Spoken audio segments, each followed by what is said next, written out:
Cooking रेसिपीमध्ये तुमचं स्वागत आहे। आज आपण बनवणार आहोत काळ्या मसाल्याची भाजी। त्यासाठी जी फ्लावर घेतली होती ती कट करून घेतलेली आहे आणि 1 चम्मच हळद, 1 चम्मच धना पावडर, 1 चम्मच एवढेच मसाला, 1 चम्मच लाल तिखट, 1 चम्मच जिरा घेतलेला आहे, कोथिंबीर आहे आणि आपण जो काळा मसाला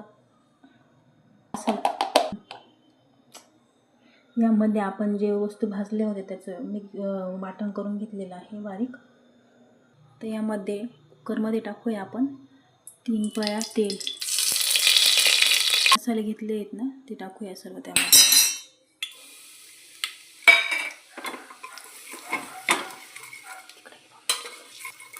ते हलवून घ्यायचे, टाकायचे।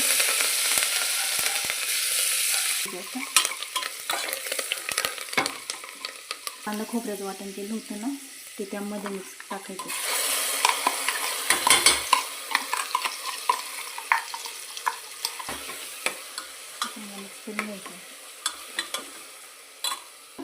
जी आपण फ्लावर कट करून घेतलेले आहे ना ते त्यामध्ये टाकायचे,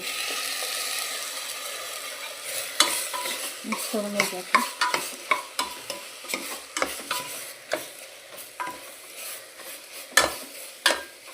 एक चम्मच सेंधा मीठ, पाणी टाकूया।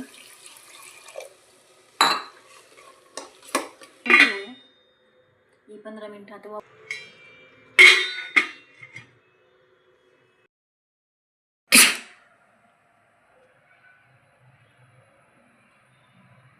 अशी आहे आपली काळ्या मसाल्याची फ्लावरची भाजी तयार। आवडली असेल तर शेअर करा, लाईक करा, सबस्क्राईब करा।